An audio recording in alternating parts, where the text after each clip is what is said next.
If you have a newer, more reliable car, then all of this is definitely not necessary. Like my wife's car, it's much more reliable than mine. So she has way less tools involved in order to do expected repairs. My truck, on the other hand, is definitely not reliable. And it seems like it's always trying to strand me somewhere. So bringing a ton of tools, number one thing to bring. I know how to do a decent amount, but I don't know how to do everything, and I don't have it all memorized. So definitely recommend picking up a Haynes manual for regardless of what kind of car you have.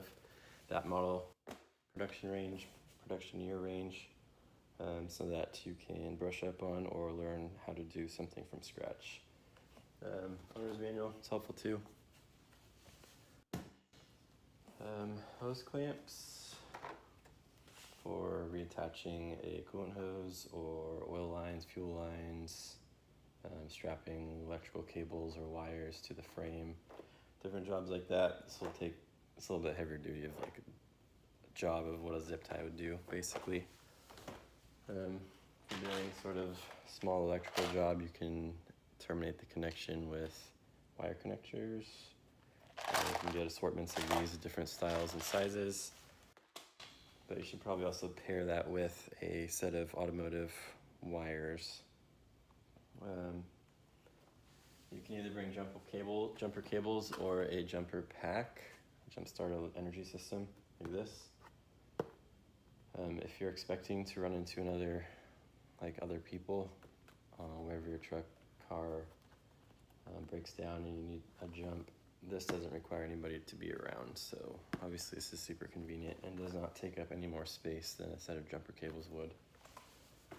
Air compressor. You can get fancier versions than this, but this will do a bare minimum of reinflating a tire off of 12-volt cigarette plug. If you're going to be working underneath the car or really anything more complicated than just changing a wheel or a tire, recommend the heavy-duty disposable nitrile mechanics gloves.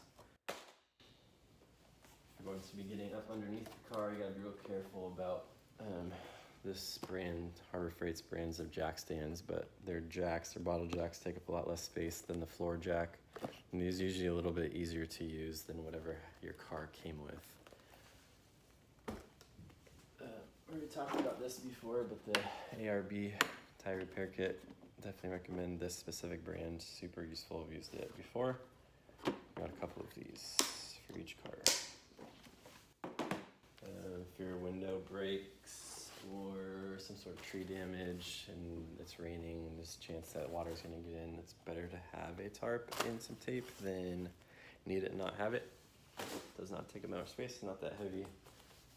This one maybe not as necessary, but if you're trying to get a lot of torque on getting something loose, heavy duty pry bar set is useful, and it's fairly thin, fairly easy to stow at the bottom of a toolbox or something like that. This is where most of all of my day-to-day constantly stored tools are though. So this top compartment,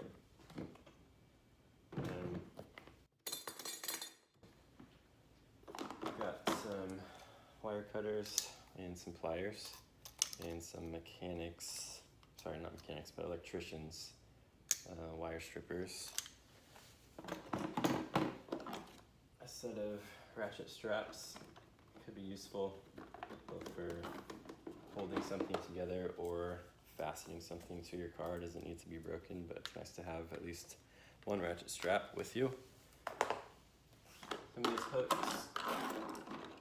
hooks and picks are useful for getting into places that it's too hard to reach with your hands. This is a lot more useful, having this and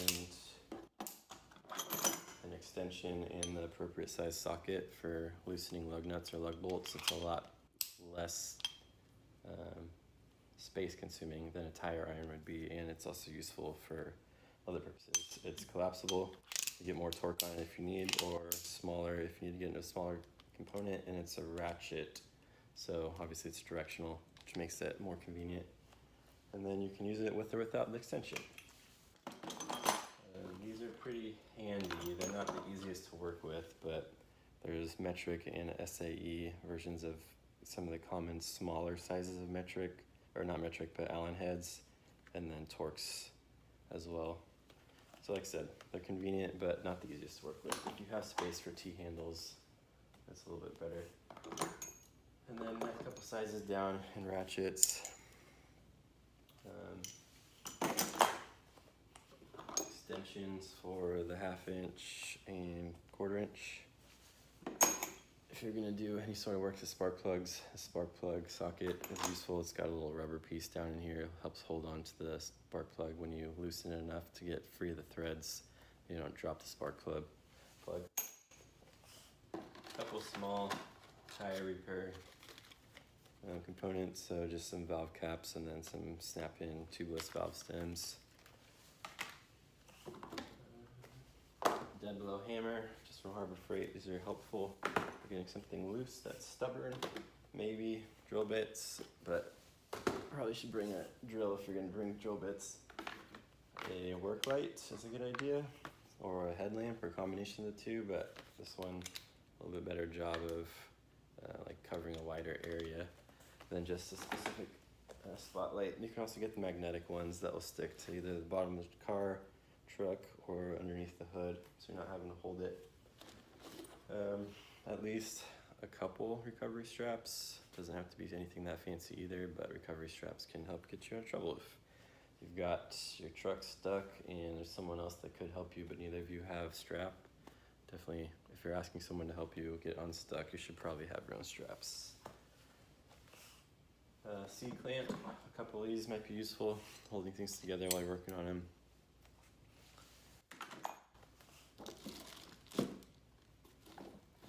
And here we've got a bunch of different size zip ties. Are the common size SAE and metric wrenches, combination wrenches. Here's the metric. Big old crescent wrench, and then just more zip ties in here. Probably a good idea to have at least a pretty beefy flathead and Phillips head. If you need to be prying on something and you don't have the pry bar set that we talked about earlier. Contractor trash bags, good idea. Also, you can lay them down and lay on top of them, and then you're not as in the dirt and sand and working underneath your truck. It's another little bit set and drill bit set. If your car is 96 or newer, you can scan the codes and get at least a rough idea of what the issue is, and if you think you'd be able to repair it yourself with an OBD2 scanner, these are like $20 at Harbor Freight, and they are worth their money. Some brake fluid, figure out what your car needs and have just some spare brake fluid with you. Probably find the source of the leak before you go dumping this thing into the master cylinder reservoir and then just dumping out the rest of this, but it's good to have some backup. Especially on an older car. Some road flares, kind of a good idea if you're working on your car on the side of the road at night. Some road flares would be a good idea. Get these at Home Depot or Lowe's. And then last thing in here, some Loctite. If you're gonna be tightening something that came loose, obviously potentially come loose again, so tighten it down after putting some Loctite on it. The storage compartment is pretty handy. I think you saw when I picked it up the first time. You can attach these. You can attach it to the bigger portion underneath so that it's all one piece. Little tabs on the side, lift it up, and then it's also got wheels on the back and a handle. So can be useful if you're trying to move this longer distances, especially when they start getting really heavy. As far as what's in here, so kind of like we talked about with the hook and pick set, if you're trying to get into something where you can't reach this little grabber tool, it's not a question of if you drop something, but when you drop something, so this can definitely come in handy. If you drop something down between the top of the engine compartment and above the skid plate and you can't reach down there, this can definitely help. That in combination with maybe one of those extendable magnets, maybe a good idea. If you're going to be tightening things back down, you should probably tighten it back to the correct torque setting. So these Harbor Freight torque wrenches, they're not the most accurate thing in the world, but they're definitely affordable and they will do the job just fine for a short-term repair job.